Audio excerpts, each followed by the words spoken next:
Bonjour à tous. Aujourd'hui, dans cette vidéo, je vous propose de remettre en route une vieille tondeuse trouvée abandonnée sur le bord de la route à la croisée des chemins. Le recyclage étant mon leitmotiv quotidien, je me fais un devoir de vous apprendre l'art et la manière de remettre en état du vieux matériel en panne ou cassé, en état de fonctionnement, car toutes ces vieilles machines méritent bien une seconde vie. C'est par ici. Donc, la machine sujet du jour. On peut s'apercevoir qu'elle est relativement récente et relativement en bon état, à part quelques points de rouille, beaucoup de poussière et beaucoup de salissure. On peut s'apercevoir qu'il n'y a pas présence du système de lancement. La corde est cassée à ras. Donc dans un premier temps, je vais vous apprendre à réparer cette pièce. Tirage des 3 écrous. Nous pouvons donc enlever le lanceur et avoir accès à la queue de vilebrequin. Profitez pour vérifier que le moteur n'est pas bloqué. Celui-ci n'a pas l'air bloqué. Et autre point important, apparemment, il y a de la compression. Donc le moteur n'a pas l'air endommagé du tout. Voilà, déposer ce cache. Et nous allons avoir accès aux entrailles de la bête. Apparemment, tout a l'air en bon état, si ce n'est que c'est un peu rouillé ou sale. Et nous allons en profiter pour vérifier s'il y a de l'huile à l'intérieur. Le bouchon. Et apparemment, il y a de l'huile à l'intérieur. Et cette huile, elle n'a pas l'air trop sale. Apparemment, elle est bien liquide. Donc le moteur a l'air relativement en bon état, donc c'est un bon point. Procéder à la réparation du lanceur. On peut savoir que sur celui-ci, le mécanisme est encore en bon état, le ressort présent, les linguets aussi, c'est juste la corde qui a cassé. Donc je vais choper la corde avec ma petite pince, vous voyez d'ailleurs elle sort déjà là, et remettre tout simplement une poignée. Mon fil, donc maintenant il me suffit de le repasser dans le trou d'origine et de le faire sortir de l'autre côté. Voilà, comme ceci, avec une pince. Voilà, c'est un peu de couture, mais ça se fait bien.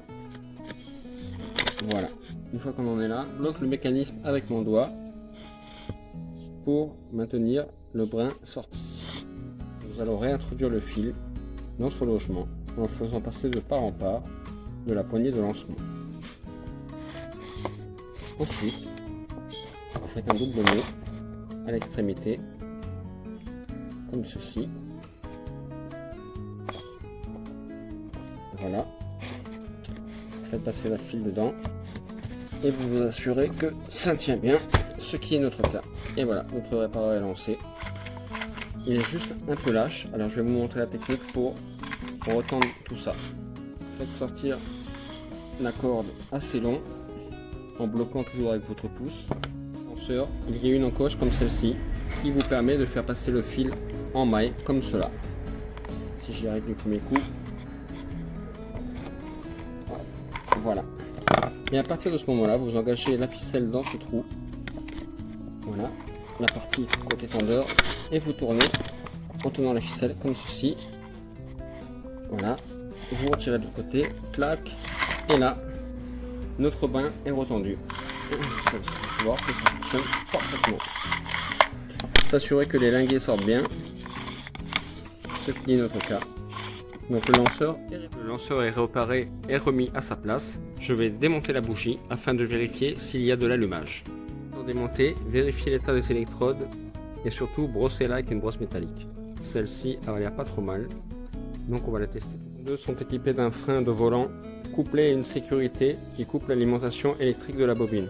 Donc pensez à appuyer sur la barre et la bloquer avec un petit collier raison comme ceci pour pouvoir faire vos essais. La sécurité étant immobilisée par un raison, maintenant j'ai tout le loisir de travailler sur le moteur, les deux mains libres. Tirer sur le lanceur et vérifier l'allumage. Apparemment, ça fonctionne. Très bonne nouvelle. On va remettre la bougie en place et passer à la partie carburation pour le futur démarrage. Et d'enlever le raison. C'est la sécurité pour vos pieds et vos mains si le moteur s'emballe lors du redémarrage. On va passer à la phase un peu plus complexe, la carburation. Donc je vais démonter ce cache-ci où se trouve le filtre à air et ensuite le carburateur derrière. Voilà, nous avons accès au filtre à air, le voici. Ça n'a pas l'air trop sale. Aspect visuel du carburateur, ça a l'air pas mal. Écrou de 10 pour enlever le support du filtre à air et avoir accès au carburateur. Voilà, le support est démonté. Nous voyons bien le carburateur qui lui est bien crade, mais il a l'air en bon état. Petit bac sous le carburateur et déposer la durée d'arrivée d'essence. Le bac retenant le restant d'essence qui pourrait rester en réservoir. Bien vidanger le réservoir, car même s'il reste de l'essence, il y a de fortes chances que celle-ci soit complètement pourrie, âcre et impropre à l'utilisation. Nous allons procéder à la dépose du carburateur. Pour ce faire, vous devez retirer le ressort de régulation qui est juste engagé comme ceci et dégager le carburateur en tirant sur la traîne. Vous faites un quart de tour et ça se déboîte tout seul. Maintenant nous allons ouvrir ce carbu et regarder ce qui se passe à l'intérieur. Dévisser la vis de 10 qui est au cul du carburateur.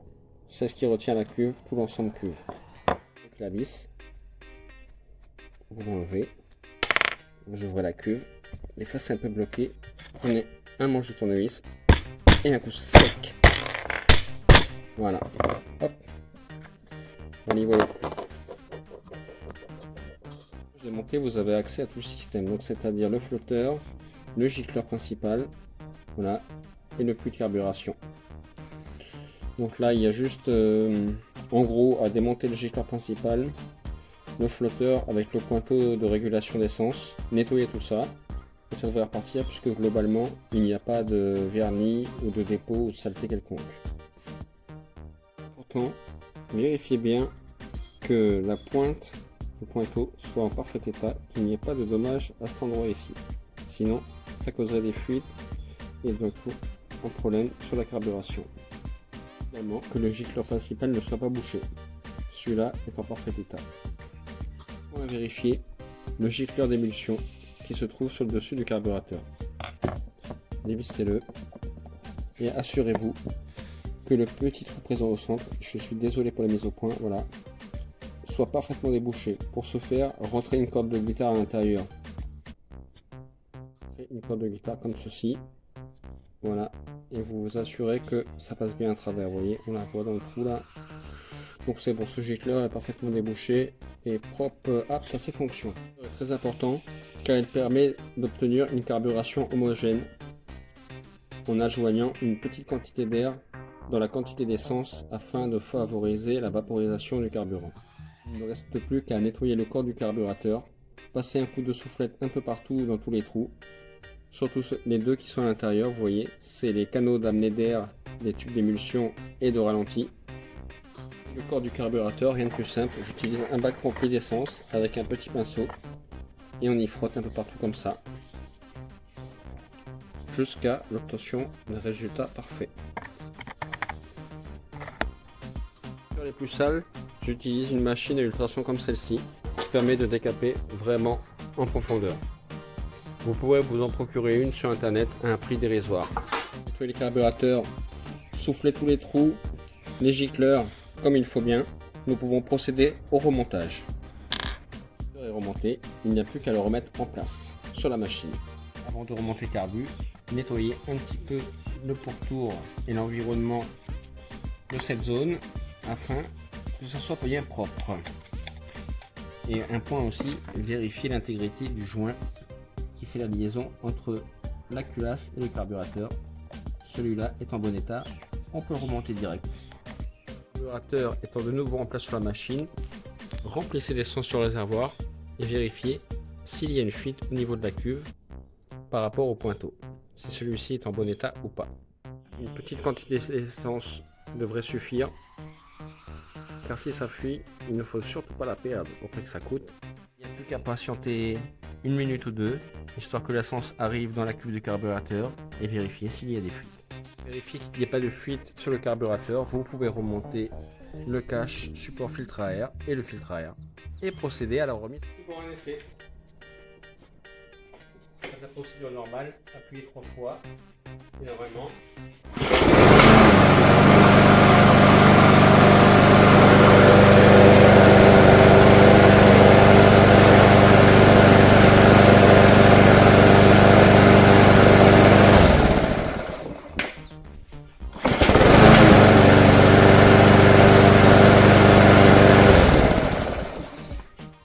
Cette tondeuse a a l'air de fonctionner à merveille. Cependant, vous aurez remarqué une fumée bleue à l'échappement. Je vais vous expliquer pourquoi. C'est parce qu'en fait, le niveau d'huile est beaucoup trop haut. Voilà. On dépasse largement le niveau supérieur, donc ce qui fait que de l'huile rentre inexorablement dans le cylindre. Donc je vais de toute façon vidanger cette vieille huile, en remettre de la neuve et refaire les vidanges du bloc moteur. J'ai pu m'apercevoir qu'il y avait un demi-litre en trop. Pour bien contrôler votre niveau d'huile, il faut simplement poser la jauge.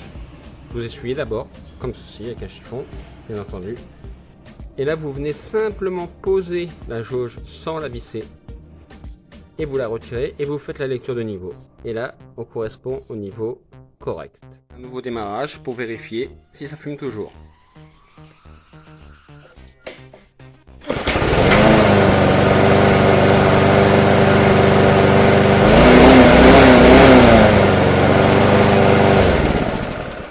Et voilà. Petite explication sur les causes de la fumée. Le niveau d'huile est un peu trop haut dans le carter moteur, ce qui fait que ça produit des vapeurs d'huile qui remontent le long du reniflard en excédent, et du coup ces vapeurs sont aspirées par carbu, elles entrent en combustion et de ce fait ça fume, tout simplement. Voilà les amis, j'espère que cette vidéo vous aura plu, qu'elle vous sera utile, et donc je vous donne rendez-vous très bientôt pour une prochaine vidéo. En attendant, n'oubliez pas de me lâcher un pouce bleu si cette vidéo vous a plu, de partager et de vous abonner. Voilà, à très bientôt les amis, bonne journée.